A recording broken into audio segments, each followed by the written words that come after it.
Nuclear magnetic resonance.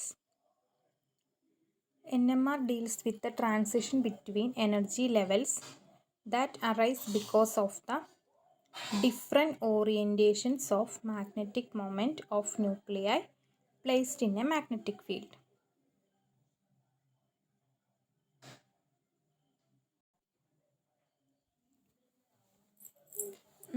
So ന്യൂക്ലിയയ്ക്ക് different orientations ആണ് ഉണ്ടാവുക അതിൻ്റെ മാഗ്നറ്റിക് മൊമെൻറ്റിന്. ദാറ്റ് ഈസ് കണ്ടോ, റാൻഡം ആയിട്ടാണ് മാഗ്നറ്റിക് മൊമെൻറ്റുകൾ ഓറിയൻറ്റ് ചെയ്തിട്ടുണ്ടാവുക.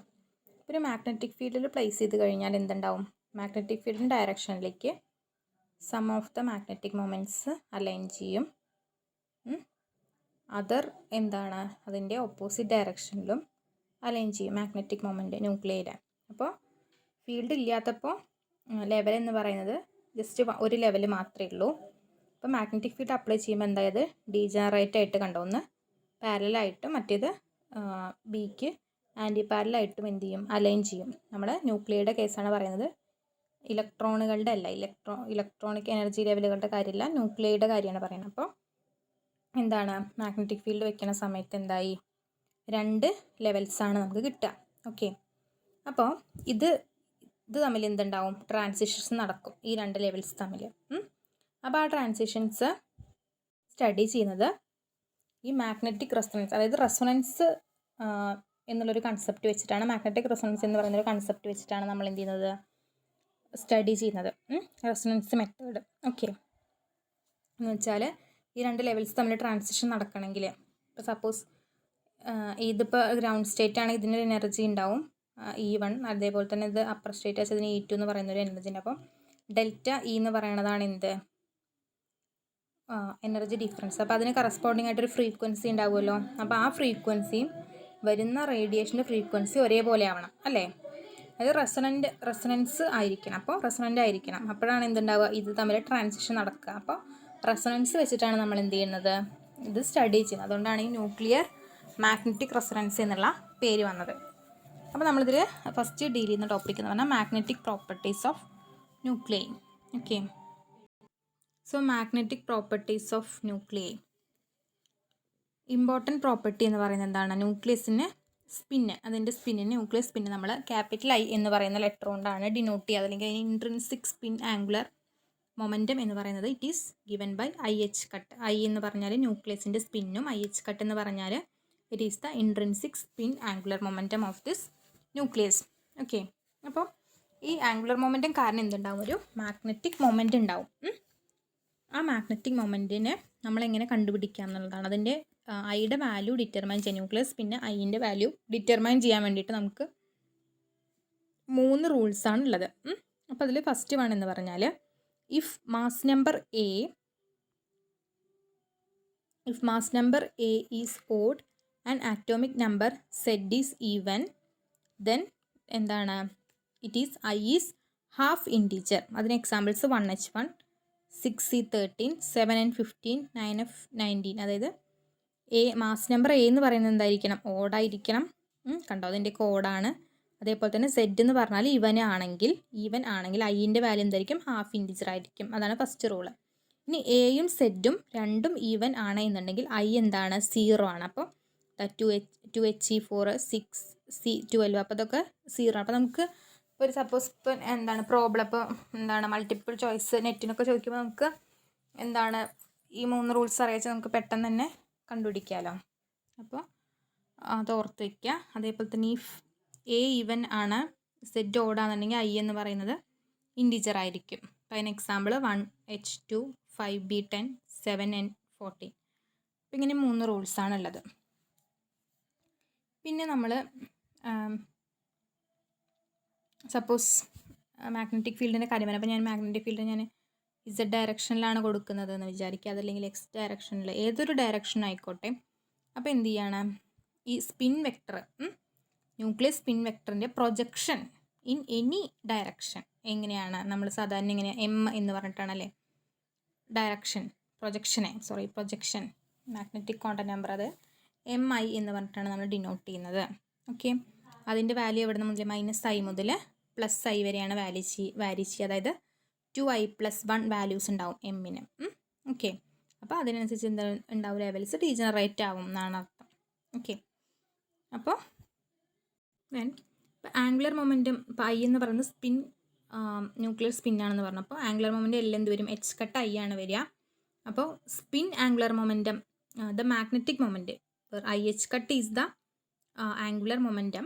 അതേപോലെ തന്നെ മാഗ്നറ്റിക് മൊമെൻറ്റ് അപ്പോൾ എന്ത് വരും, മ്യൂവിനെ നമുക്ക് എങ്ങനെ എഴുതാം, the magnetic moment mu associated with spin angular momentum എന്താണ്, mu is equal to gamma into I H cut. Gamma എന്ന് പറയുന്നത് ഗൈറോ മാഗ്നറ്റിക് റേഷ്യോ ആണ്. അതൊരു സ്കെയിലാർ ക്വാണ്ടിറ്റി ആണ്. പോസിറ്റീവ് വാല്യൂസും വരാം, നെഗറ്റീവ് വാല്യൂസും വരാം.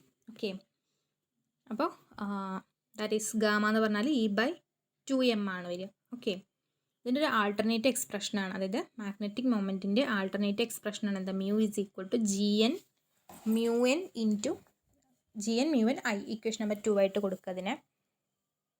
ഇവിടെ GN എന്ന് പറഞ്ഞാൽ ന്യൂക്ലിയർ ജി ഫാക്ടറാണ്. നമ്മൾ ലാൻഡ് ജി ഫാക്ടറൊക്കെ കണ്ടില്ലേ, അതായത് എന്താണ്, എനർജി ഗ്യാപ്പുകൾ ഡിറ്റർമൈൻ ചെയ്യുന്ന ഒരു ഫാക്ടറായിരുന്നു. അപ്പോൾ ഇവിടെ GN എന്ന് പറഞ്ഞാൽ എന്താണ്, ന്യൂക്ലിയർ ജി ഫാക്ടറാണ്. ഓക്കെ, അതൊരു ഡയമെൻഷൻലെസ് നമ്പറാണ്. ദെൻ മ്യൂൻ എന്ന് പറഞ്ഞാൽ nuclear magneton. Okay, nuclear magneton എന്ന് പറഞ്ഞാൽ ഇറ്റ് ഈസ് EH/2mp. ഓക്കെ, ഇവിടെ MP എന്ന് പറഞ്ഞാൽ പ്രോട്ടോണിൻ്റെ മാസ്സാണ്. അതിൻ്റെ value 5.051 into 10⁻⁻27 joule temperature inverse, അതല്ലെങ്കിൽ NM². ഓക്കെ,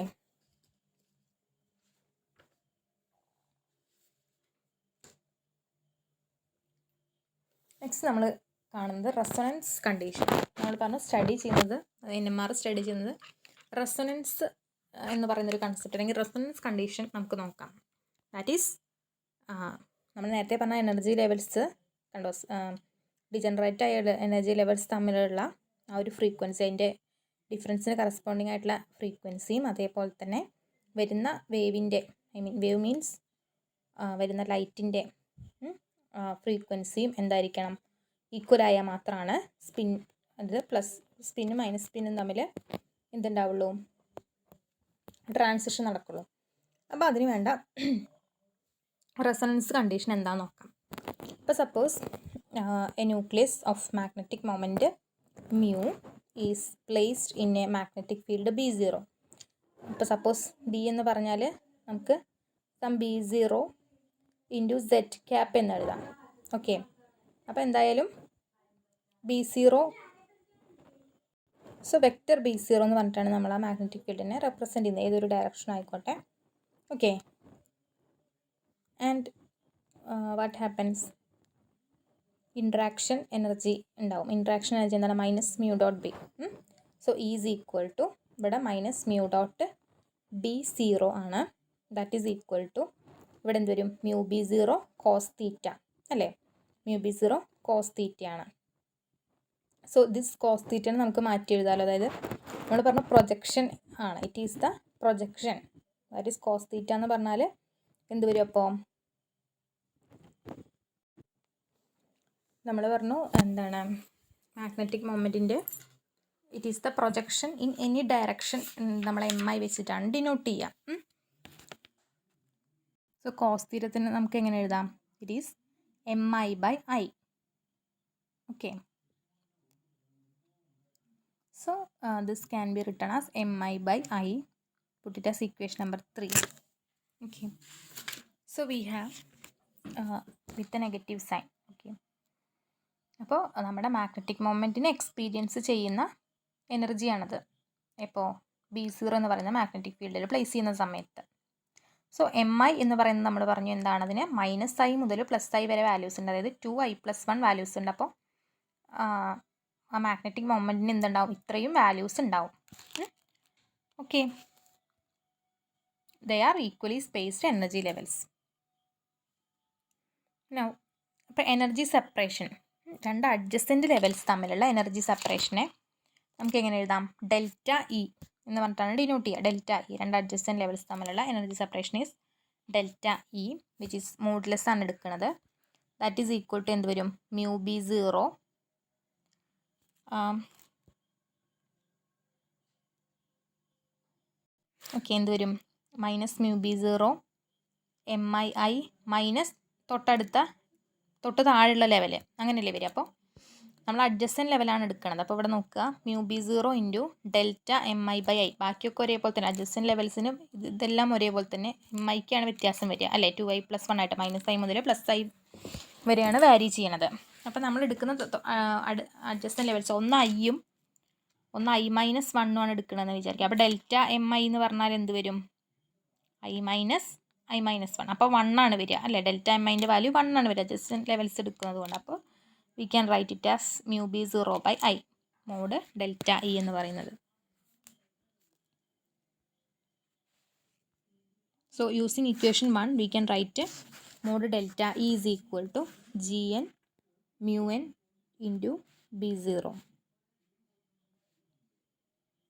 ബിക്കോസ് ഇക്വേഷൻ 1 അല്ല, ഇക്വേഷൻ 2 എന്നാണ്. ഇക്വേഷൻ 2 നമുക്ക് μ/I എന്ന് പറഞ്ഞാൽ GN μN ആണ് വരും. അപ്പോൾ ആ വാല്യൂസ് ജസ്റ്റ് സബ്സ്റ്റിറ്റ്യൂട്ട് ചെയ്താൽ മതി. അപ്പോൾ മോഡ് ഡെൽറ്റ ഇ എന്ന് പറഞ്ഞാൽ GN μN ഇൻറ്റു B0 എന്ന് വരും. നമ്മൾ നേരത്തെ പറഞ്ഞ പോലെ തന്നെയാണ് the basis of NMR experiment എന്ന് പറഞ്ഞാൽ it is to induce a transition from എന്താണ് lower level to the next higher level. Okay, if nu is the frequency of the electromagnetic radiation, if nu is the frequency of the electromagnetic radiation that induces transition between adjacent energy levels. Okay, അപ്പോൾ if new ഫ്രീക്വൻസിയിലൊരു radiation വന്നു, then bore frequency condition, കാരണം എന്താണ് transition നടക്കണമെങ്കിൽ എന്താ, ഈ വരുന്ന ഫ്രീക്വൻസിയും നമ്മൾ നേരത്തെ പറഞ്ഞ പോലെ തന്നെ ഈ രണ്ട് എനർജി ലെവൽസ് തമ്മിൽ എന്തുണ്ടാവും, ഒരു ഡെൽറ്റ ഇ ഉണ്ടാവും അല്ലേ. ഓക്കെ, സോ അതിന് കറസ്പോണ്ടിങ് ആയിട്ടൊരു ഫ്രീക്വൻസി ഉണ്ടാവും. രണ്ടും ഒരേപോലെ ആണെങ്കിൽ മാത്രമാണ് എന്തുണ്ടാവുള്ളൂ, ട്രാൻസിഷൻ നടക്കുള്ളൂ. അപ്പോൾ ആ ബോർ റെസൊണൻസ് കണ്ടീഷൻ എന്താണ്, ട്രാൻസിഷൻ നടക്കാനുള്ള ബോർ റെസൊണൻസ് കണ്ടീഷൻ എന്താണെന്ന് നോക്കാം. ഓക്കെ, ബോർ ഫ്രീക്വൻസി കണ്ടീഷൻ എന്താ, we can write it as H nu is equal to എന്തിന് ഈക്വൽ ആയിരിക്കണം, നമ്മൾ നേരത്തെ കണ്ടു ഡെൽറ്റ ഇ അല്ലേ. ഡെൽറ്റ ഇ എന്ന് പറഞ്ഞാൽ എന്തായിരുന്നു, രണ്ട് ലെവൽസ് തമ്മിലുള്ള എനർജി ഡിഫറൻസ് ആണ്. സോ ദാറ്റ് എന്താണ് മ്യൂ ബി 0/I ആണ്. And that is equal to GN μN into B0. Okay, അപ്പോൾ അത് നമ്മൾ this is the Bohr it is the resonance condition. This is the resonance transition നടക്കാനുള്ള കണ്ടീഷനാണ് H nu is equal to mu B 0/I which is equal to GN μN/B0. അപ്പോൾ ആ new എന്താണെന്ന് ഇനി നമുക്ക് കണ്ടുപിടിക്കണം. ഓക്കെ, അപ്പോൾ അതിൻ്റെ എക്സാമ്പിളായിട്ട് ചെയ്യുന്നത് നമ്മൾ എന്ത് ചെയ്യുകയാണ്, ഒരു സ്പിൻ ഹാഫ് സിസ്റ്റമാണ് കൺസിഡർ ചെയ്യുന്നത്. അപ്പോൾ നമ്മൾ സ്പിൻ ഹാഫ് സിസ്റ്റം എന്ന് പറയുമ്പോൾ രണ്ട് സ്റ്റേറ്റ് ഉണ്ടാവും അല്ലേ. ഒന്ന് MI, ദാറ്റ് ഈസ് I. ഇവിടെ സ്പിൻ ഹാഫ് എന്ന് പറഞ്ഞാൽ എന്തിൻ്റെ സ്പിന്നാണ്, ന്യൂക്ലിയർ സ്പിന്നാണ്. ന്യൂക്ലിയർ സ്പിൻ നമ്മൾ I എന്ന് പറഞ്ഞിട്ടുള്ള കോണ്ടന്റ് നമ്പർ വെച്ചിട്ടാണ് ഡിനോട്ട് ചെയ്തത്. That is I is equal to half ആണ് അല്ലേ. ദാറ്റ് ഈസ് MI എന്ന് പറഞ്ഞാൽ 2i + 1 വാല്യൂസ്, അതായത് പ്ലസ് ഹാഫും ഉണ്ടാവും, രണ്ട് വാല്യൂസ് ഉണ്ടാവും. MIക്ക് പ്ലസ് ഹാഫും വരും, അതേപോലെ തന്നെ MIക്ക് എന്ത് വരും, മൈനസ് ഹാഫും വരും. ഓക്കെ, രണ്ട് വാല്യൂസാണ് ഉണ്ടാവുക. സോ ഈ ഹാഫ്, അതായത് MI ഈക്വൽ ടു ഹാഫിന് കറസ്പോണ്ടിങ് ആയിട്ട് നമുക്ക് എന്ത് വാല്യൂ കിട്ടും, മൈനസ് മ്യൂ B0 എന്ന് വരും. ഓക്കെ, ഈസ് ഈക്വൽ ഈ മൈനസ് ഹാഫിന് കറസ്പോണ്ടിങ് ആയിട്ട് എന്ത് വരും, പ്ലസ് മ്യൂ B0യും വരും. ഓക്കെ, സോ റെസൊണൻസ് കണ്ടീഷൻ എന്താണ്, H nu is equal to delta E.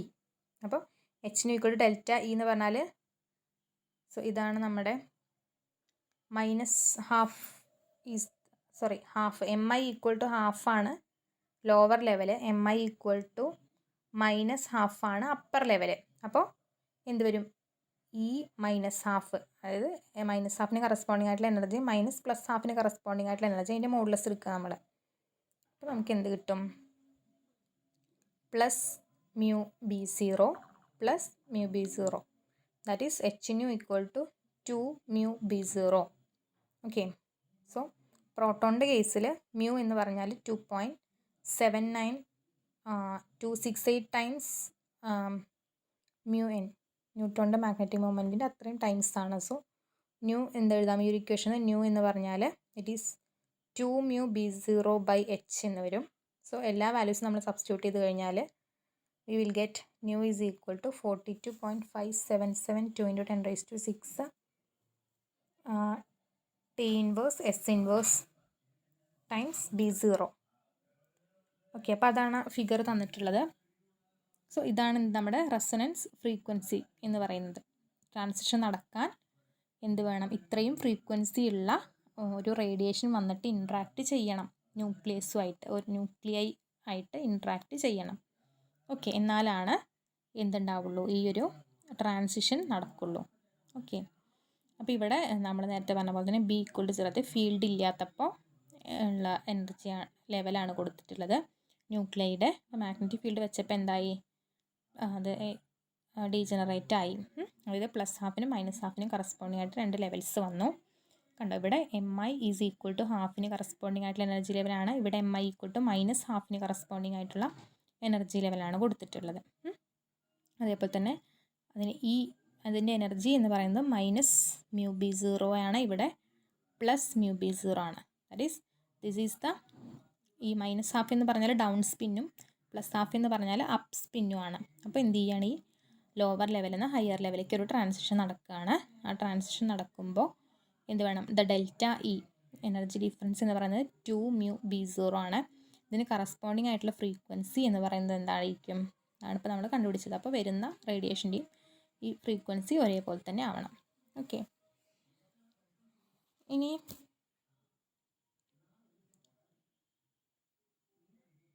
നമ്മൾ എന്താണ് ഇലക്ട്രോണായിട്ട്, അതായത് ഇലക്ട്രോൺ നമ്മൾ നേരത്തെ മുന്നേ കണ്ടത് എങ്ങനെയായിരുന്നു?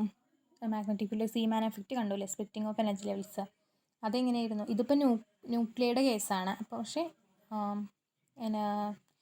ഇലക്ട്രോണിക് എനർജി ലെവൽസിൻ്റെ കേസിൽ എങ്ങനെയാണെന്ന് വെച്ചാൽ ഈ ഗ്യാപ്പ് കൂടുതലായിരിക്കും. മനസ്സിലായോ? ന്യൂക്ലിയയുടെ കേസിൽ എന്താണ്? ഇതിപ്പം മാഗ്നറ്റിക് ഫീൽഡ് വെച്ചുള്ള സ്പ്ലിറ്റിംഗ് തന്നെയാണ്. അപ്പോൾ ഇതൊരു സീമാൻ എഫക്റ്റ് തന്നെയാണ്. അപ്പോൾ ഈ സീമാൻ എഫക്റ്റ് എന്ന് പറയുന്നത് കുറച്ച് അടുത്തിരിക്കുന്നു. പക്ഷേ ഞാനിപ്പോൾ ഇതിൽ ഇലക്ട്രോണിൻ്റെ കേസിൽ ഇലക്ട്രോണിക് എനർജി ലെവൽസ് വരയ്ക്കുമ്പോൾ ഇത് കുറച്ചും കൂടി വിട്ടിട്ടാണ് ഉണ്ടാവുക. ഇത്രയും ഗ്യാപ്പാണ് ΔE, ഇവിടെ ഇത്രയും ഗ്യാപ്പേ വരുള്ളൂ. ഓക്കെ, നമ്മൾ റേഡിയോ ഫ്രീക്വൻസിയിലുള്ള റേഡിയേഷനാണ് നമ്മൾ കൊടുക്കുക. ഈ ഒരു പ്രോസസ്സ് ഇൻഡ്യൂസ് ചെയ്യാൻ വേണ്ടിയിട്ട് റേഡിയോ ഫ്രീക്വൻസിയിലുള്ള ഓസിലേറ്റിംഗ് ഫീൽഡാണ് നമ്മൾ കൊടുക്കുന്നത്. Okay, next relaxation processes.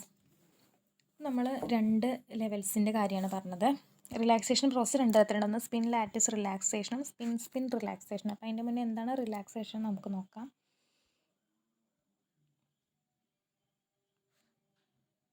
Okay, നമുക്കിവിടെ 2 ഇതാണ് നമ്മുടെ B=B0 എന്ന് പറയുന്ന ഇവിടെ B എന്ന് പറയുന്നത് 0 ആണ്. അപ്പോൾ ലെവൽസ് ന്യൂക്ലിയൻ്റെ എനർജി ലെവൽസ് എന്തായി? ഇവിടെ ഹാഫും ഇവിടെ -12 ആണ് MIക്ക്, അങ്ങനെയല്ലേ വരച്ചത്. ഓക്കെ, ഇവിടെ -12ഉം ഇവിടെ +12ഉം. ഓക്കെ, അപ്പോൾ ഈ ഒരു കേസിൽ റിലാക്സേഷൻ എന്താണെന്ന് നോക്കാം. അപ്പോൾ ഇവിടെ നമ്മൾ സ്വാഭാവികമായിട്ടും ഗ്രൗണ്ട് സ്റ്റേറ്റിലാണ് എന്തുണ്ടാവുക? പോപ്പുലേഷൻ കൂടുതലുണ്ടാവുക. അപ്പോൾ ഇവിടെ പോപ്പുലേഷൻ കൂടുതലാണ്. ഓക്കെ, ഇവിടെ പോപ്പുലേഷൻ കൂടുതലാണ്, ഇവിടെ എന്താണ്? പോപ്പുലേഷൻ കുറവാണ്. അപ്പോൾ ഒരു പർട്ടിക്കുലർ ഫ്രീക്വൻസിയുള്ള റേഡിയേഷൻ, ന്യൂ ഫ്രീക്വൻസിയുള്ള റേഡിയേഷൻ വന്ന് ഇൻട്രാക്ട് ചെയ്യുന്ന സമയത്ത് എന്തുണ്ടാവും? ഈ ഗ്രൗണ്ട് സ്റ്റേറ്റിൽ നിന്ന് അപ്പർ സ്റ്റേറ്റിലേക്ക് എന്ത് ചെയ്യും? ട്രാൻസിഷൻ നടക്കും.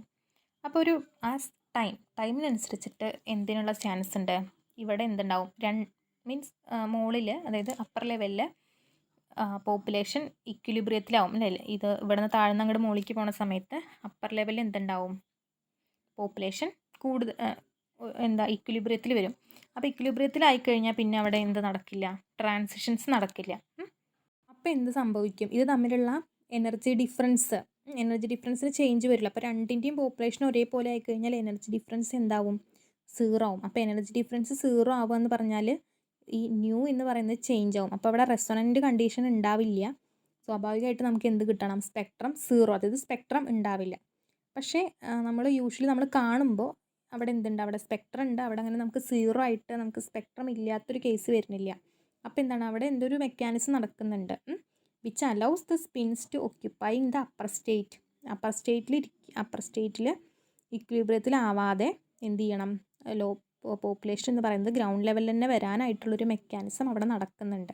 ഓക്കെ, അപ്പോൾ ഈ അപ്പർ ലെവലിലുള്ള എനർജി എന്ന് പറയുന്നത് എന്ത് ചെയ്യുന്നുണ്ട്, ഇത് transfer to other degrees of freedom, എവിടേക്കൊക്കെയോ ട്രാൻസ്ഫർ ചെയ്യുന്നുണ്ട്. അപ്പോൾ എന്താണ്, അപ്പർ ലെവലിൽ എത്തുന്ന മോളിക്യൂൾസൊക്കെ എന്തുണ്ടാവും, ആസ് ടൈമിനനുസരിച്ചിട്ട് ഗ്രൗണ്ട് ലെവലിലേക്ക് എത്തും. അപ്പോൾ അപ്പർ ലെവലിലുള്ള പോപ്പുലേഷൻ എന്ന് പറയുന്നത് കുറഞ്ഞിട്ടും ഗ്രൗണ്ട് ലെവലിലുള്ളത് കൂടിയിട്ടും തന്നെ ഇരിക്കും. അപ്പോൾ എന്താണ്, ഡെൽറ്റയ്ക്ക് മാറ്റം വരില്ല. അപ്പോൾ നമ്മൾ കൊടുക്കുന്ന ഫ്രീക്വൻസിയും അതേപോലെ തന്നെ ഈ എനർജി ഡിഫറൻസ് കറസ്പോണ്ടിങ് ആയിട്ടുള്ള ഫ്രീക്വൻസി ഒരേപോലെ തന്നെ ആവും. അങ്ങനെ അവിടെ എന്തുണ്ടാവും, എപ്പോഴും നമുക്കൊരു സ്പെക്ട്രം കിട്ടും. അപ്പോൾ അങ്ങനെ ഒരു മെക്കാനിസമാണ് ഇവിടെ നടക്കുന്നത്. Okay, so the transfer of energy from the spin system to other degrees of freedom is referred to as relaxation. ഇതിനാണ് നമ്മളെന്താ പറയുക, റിലാക്സേഷൻ എന്ന് പറയുക. ഇത് രണ്ട് തരത്തിലാണുള്ളത്. ഒന്ന് സ്പിൻ ലാറ്റിസ് റിലാക്സേഷൻ, അതിന് T1 എന്ന് പറഞ്ഞിട്ടാണ് നമ്മൾ എന്ത് ചെയ്യുന്നത്, റെപ്രസെൻറ്റ് ചെയ്യുന്നത്.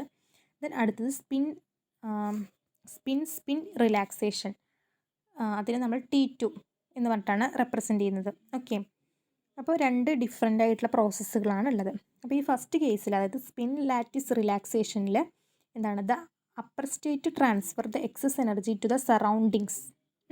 അതായത് ഈ അപ്പർ സ്റ്റേറ്റ് എന്ത് ചെയ്യുന്നതിൻ്റെ എക്സസ് എനർജി, അതായത് ഗ്രൗണ്ട് ലെവലിൽ നിന്ന് മുകളിലേക്ക് ഒരു ട്രാൻസിഷൻ നടന്നു. ദെൻ ടൈമിനനുസരിച്ച് എന്തുണ്ടാവും, ഇതെന്ത് ചെയ്യുന്നു, ഒരു റേഡിയേഷൻ പുറത്തേക്ക് വിട്ടു. അതായത് Hν എന്ന് പറയുന്ന റേഡിയേഷൻ എന്ത് ചെയ്തു, പുറത്തേക്ക് വിട്ടു. അപ്പോൾ ഈ ഒരു സ്റ്റേറ്റ്, അതായത് ഈ കറസ്പോണ്ടിങ് ആയിട്ടുള്ള മാഗ്നറ്റിക് മൊമെൻ്റ് എവിടേക്ക് വന്നു, ഗ്രൗണ്ട് സ്റ്റേറ്റിലേക്ക് തന്നെ തിരിച്ചു വന്നു. ഗ്രൗണ്ട് സ്റ്റേറ്റിലേക്ക് തിരിച്ചു വന്നു. അപ്പോൾ ഇതെവിടേക്കാണ്, ഈ എനർജി എന്ന് പറയുന്നത് എവിടേക്കാണ് അവർ നോൺ റേഡിയേറ്റീവ് ആയിട്ടാണ് പോണത്, അത് ലാറ്റിസിലേക്കാണ് ട്രാൻസ്ഫർ ചെയ്യണത്. അപ്പോൾ ഇതിനെയാണ് നമ്മൾ സ്പിൻ ലാറ്റിസ് റിലാക്സേഷൻ എന്ന് പറയുക. അതിനാവശ്യമുള്ള time, the time required for the population difference to become 1/e times the population difference at T=0 is referred as the spin lattice relaxation time. അതല്ലെങ്കിൽ ലോഞ്ചിറ്റ്യൂഡിനൽ റിലാക്സേഷൻ ടൈം എന്ന് പറയും, T1 എന്ന് പറഞ്ഞിട്ടാണ് denote ചെയ്യുക. അപ്പോൾ 1/e times the population difference at T=0, അതായത് T=0, ഇത് initially ഉള്ള പോപ്പുലേഷൻ്റെ 1/e ടൈംസ് ആവാനുള്ള ടൈമിനെയാണ് ഇതെന്ന് പറയുക, റിലാക്സേഷൻ ടൈം എന്ന് പറയുന്നത്. ഇവിടെ സ്പിൻ ലാറ്റിസ് റിലാക്സേഷൻ ടൈം. ഇനി അതേപോലെ തന്നെ അടുത്തതാണ് സ്പിൻ റിലാക്സേഷൻ ടൈം എന്ന് പറയുന്നത്. ഇതിലെങ്ങനെയാണെന്ന് വെച്ചാൽ, spin can also occur by a direct interaction of spin states. അപ്പോൾ initially the spins have a common phase. So ഇതാണ് സ്പിന്നുകൾ ഡയറക്റ്റായിട്ട് ഇൻട്രാക്ട് ചെയ്യാണ്. സോ ഇത് അപ്പർ സ്പിന്നും ഇത് ലോവർ സ്പിന്നും ആണ് എന്നുണ്ടെങ്കിൽ, suppose radiation is coming with energy is equal to h⁻ അല്ലെങ്കിൽ Hν ആയിട്ടുള്ള റേഡിയേഷൻ വരുമ്പോൾ എന്തുണ്ടാവും, ഈ സ്പിന്ന് എന്ന് പറയുന്നത് ന്യൂക്ലിയസ് സ്പിന്നുമായിട്ട് ഇൻട്രാക്ട് ചെയ്ത് അത് നേരെ എന്ത് വരും, നേരെ ഗ്രൗണ്ട് ലെവലിലേക്ക് വരികയാണ്. ഓക്കെ, ഗ്രൗണ്ട് ലെവലിലേക്ക് അത് വരും. അപ്പോൾ ഈ ഒരു കേസിനെയാണ് എന്തെന്ന് പറയുക, by radiating some frequency. Okay, അപ്പോൾ അവിടെ എന്താണ്, ദാറ്റ് ഈസ് അപ്പർ പോപ്പുലേഷൻ എന്ത് ചെയ്യുന്നു, കൂടുന്നില്ല. അപ്പർ പോപ്പുലേഷൻ കൂടാതെ എന്തുണ്ടാവും, നമുക്ക് കണ്ടിന്യൂസ് ആയിട്ട് സ്പെക്ട്രം കിട്ടും. അപ്പോൾ ഇതിനെയാണ് എന്താ പറയുക, സ്പിൻ റിലാക്സേഷൻ എന്ന് പറയുക. അപ്പോൾ ഇതിന് വേണ്ട സമയമാണ് എന്ത്, dephasing time is known as the spin relaxation time. അതിനെ T2 എന്ന് പറഞ്ഞിട്ടാണ് നമ്മൾ റെപ്രസെൻറ്റ് ചെയ്യുക. അപ്പോൾ അല്ലെങ്കിൽ ട്രാൻസ്വേഴ്സ് റിലാക്സേഷൻ എന്ന് പറയും.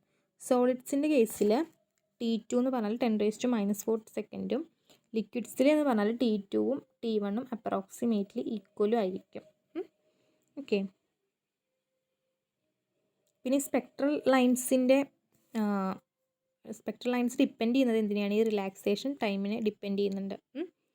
അപ്പോൾ റിലാക്സേഷൻ ടൈം വെരി ലോങ് എന്ന് വെച്ചാൽ അതിൻ്റെ അർത്ഥം ലോവർ സ്റ്റേറ്റ് എന്താണ്, it is being populated at a slow rate resulting in saturation. Relaxation time കൂടുതലെന്ന് പറഞ്ഞാൽ എന്താണ്, താഴേക്ക് വരാനുള്ള, അതായത് ഈ മാഗ്നറ്റിക് മൊമെൻറ്റുകൾ താഴേക്ക് വരാനുള്ള സമയം കൂടുതലാണ്. അപ്പോൾ സമയം കൂടുന്നതിനനുസരിച്ച് നമുക്ക് എന്ത് ചെയ്യും, ഒരു സാച്ചുറേഷൻ ലെവലാണ് നമുക്കപ്പോൾ കിട്ടുക. Okay,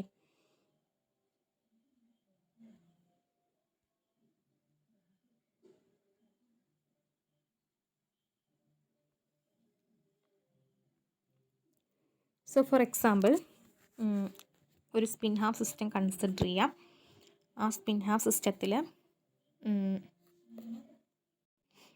so the nucleus possesses spin half. Let n1 be the number of spins occupying in the lower state and n2 be the number of spins occupying in the upper state. Then capital N is the total number of the spin. അതായത് capital എന്ന് പറഞ്ഞാൽ small n1 plus small n2 ആണ്. n of 0 എന്ന് പറഞ്ഞാൽ എന്താണ്? Population difference at time t = 0. അതായത് small എന്ന് പറഞ്ഞാൽ n1 മൈനസ് n2 ആണ്, or n2 minus okay, small n എന്ന് പറഞ്ഞാൽ n1 മൈനസ് n2 ആണ്. അപ്പോൾ n of 0 എന്ന് പറഞ്ഞാൽ അറ്റ് ടൈം t = 0ലുള്ള population difference n of 0. n of t എന്ന് പറഞ്ഞാൽ ടൈം tയിലുള്ള population difference. Okay, so we can write suppose omega is the transition probability per unit time. It is a transition probability per unit time. So we can write the dn1 by dt, rate of change of n1, അതായത് ground സ്റ്റേറ്റിലുള്ള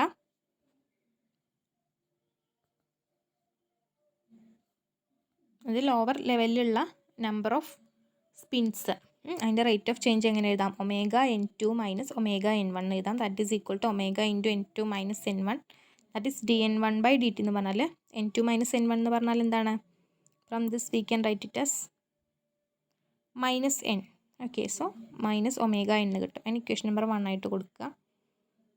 then we can right, നേരത്തെ പറഞ്ഞതാണ് n1 plus n2 എന്ന് പറഞ്ഞാൽ capital എന്നും n1 minus n2 എന്ന് പറഞ്ഞാൽ small n ആണ്. അപ്പോൾ n2 എന്ന് പറഞ്ഞാൽ n1 മൈനസ് n ആണ്. സോ പുട്ടിറ്റ് ഇൻ ഈ ഒരു ഇക്വേഷനിൽ കൊടുത്തു കഴിഞ്ഞാൽ എന്ത് കിട്ടും? നമുക്ക് n1 plus n1 minus n equal to n. അതെന്ന് നമുക്ക് എന്ത് എഴുതാം? n1 എന്ന് പറഞ്ഞാൽ n പ്ലസ് n ബൈ 2 എന്ന് വരും. സോ dn1 ബൈ dt, ഈ ഒരു ഇക്വേഷനിൽ നിന്ന് dn1 by dt is equal to എന്ത് വരും? 1/2 ഇൻറ്റു dn ബൈ dt. അപ്പോൾ രണ്ടും കൂടി കമ്പയർ ചെയ്യാം.